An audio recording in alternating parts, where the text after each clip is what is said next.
Was your Tyler's back? My Raw review for September 22nd, 2025. We're going into Crown Jewel. Not in Saudi Arabia, surprisingly, but in Australia.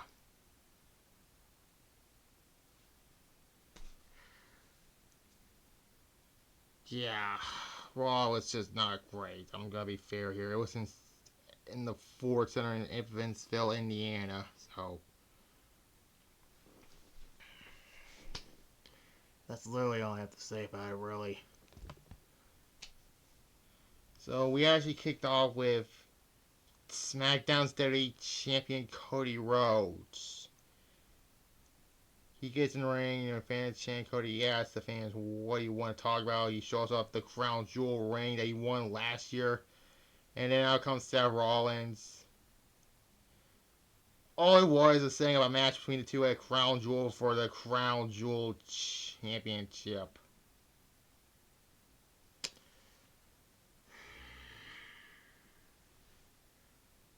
Look, the match will be good, but it's just Raw versus, or SmackDown versus Raw, really.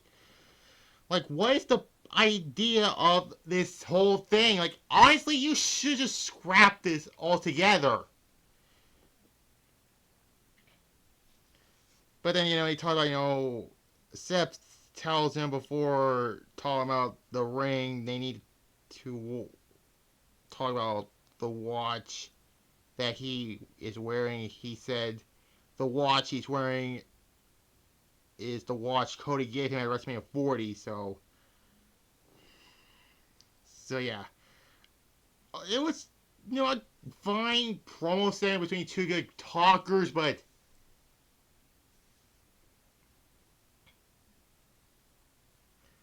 again, it's just Raw, SmackDown versus Raw.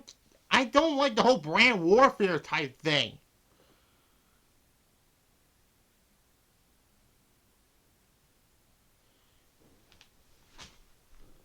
Anyways,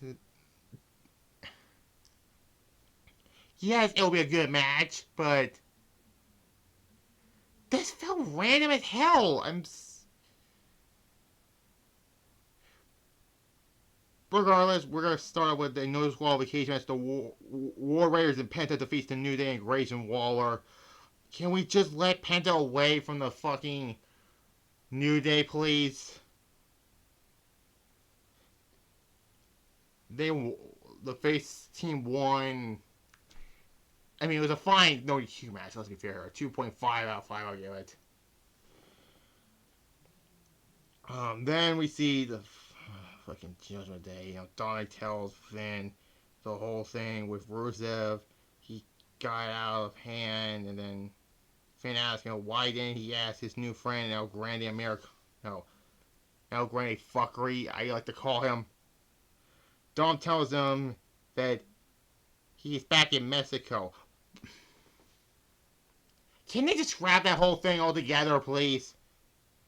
And then Dom asks, Bald Eagle, JD tells him that he will go speak with Adam Pearce, Bald Eagle, but Dominic tells him that he doesn't have to spoke to Adam, and Adam made JD versus Rusev. Why is that happening?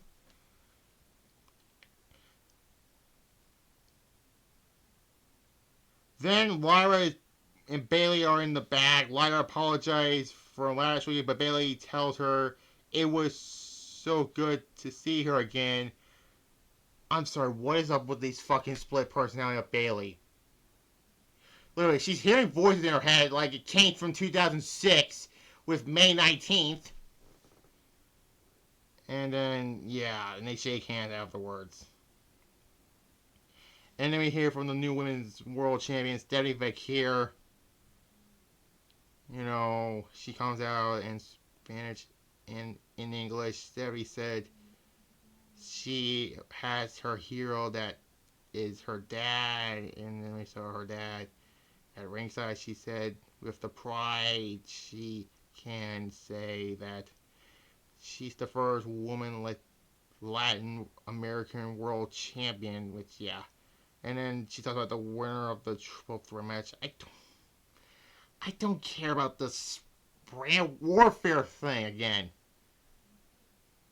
I hate it when they did that Survivor Series like they did in 2018 to 2021 when they fucking had nothing else left for the whole thing to do. They should have just done it twice, but there's that. Then they show clips of Brock Lesnar defeating John Cena at WrestlePalooza.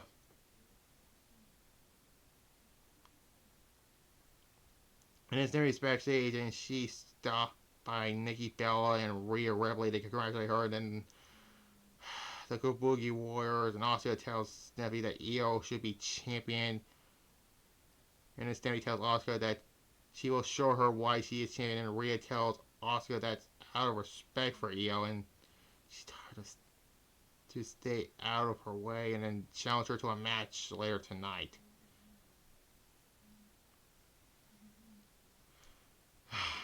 And then with Bayley defeating Roxanne Perez, once again, the voices in Bayley's head keep getting into her. Is she the hugger character? Is she normal? She's the fucking heel role model. What is she? Although it won't be like Kane was in 2006, finding an evil double gainer. And yeah, Lyra gets in the ring afterwards. And then she hugs Bayley, and then Bayley pushes her down, and then she yells at Lyra, tell her if she thinks she can touch her, and then Bayley tells her to stay out of it, and again Bayley hearing voices in her head.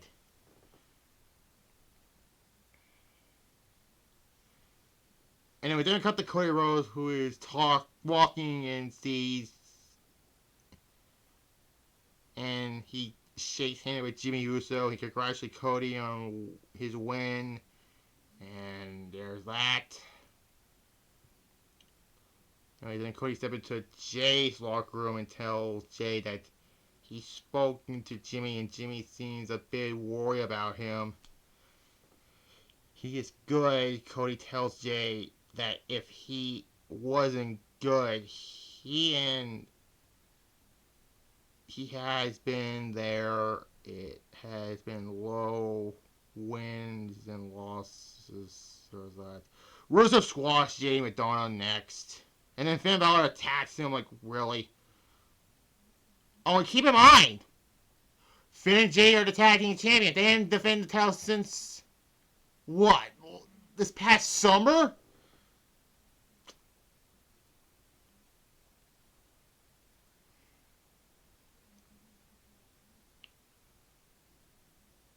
Whatever. LA gets an interview about the match he's going to have with Jey Uso, which is now Jey Uso defeats LA Knight. This was a decent match. Then the Vision comes out, well, Braun Breaker and Bronze Reed, and then Jay wins, and then he leaves the ring and begins walking out. But out comes Jimmy, and then Braun and Bronson are on the ring aprons, and Jimmy tells Jay to help LA Knight, but then Jay says, fuck that, he's leaving, and Jimmy runs out and stops them. And there's that.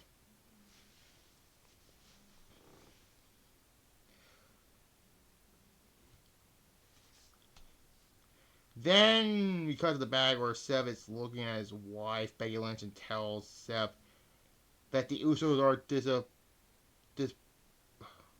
disrespecting them, and then Becky goes on to talk about herself, and she says the fans are trying to steal everything that they build. She says CM Punk, AJ Lee, and Cody Rhodes had not done what they have done, and she is going to make an example, and then she grabs her IC title and leaves, and Seth continues to look at the watch.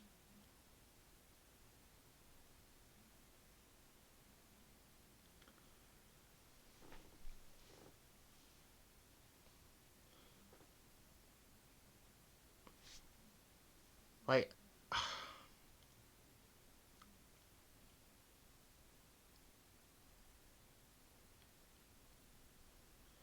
anyways, then Maxine Priest with Adam Pearce, he tells her that the women's division is very complex, but for her to keep doing what she is doing, and he will find an opponent. She thinks him and walks away, and then AJ Styles and Dragon Lee. AJ tells him that he doesn't like outgrinding America, and he tells Adam how many of them, and then Dragon Lee tells him that they want a tag team match, and then here stops seeing Americanos, and then there's that. You know who should have been AJ? Yeah.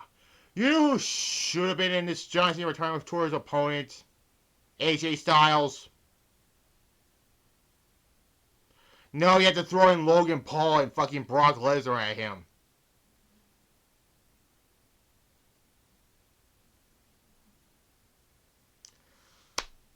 What a waste of a retirement tour Cena's having.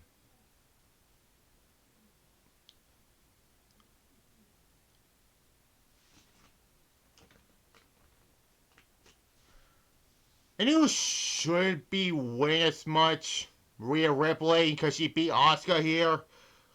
And then Asuka and Kyrie turned heel after the match.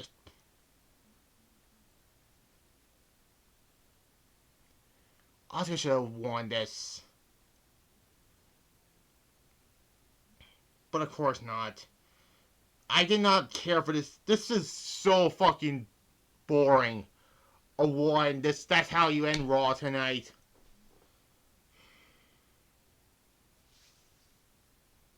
Yeah.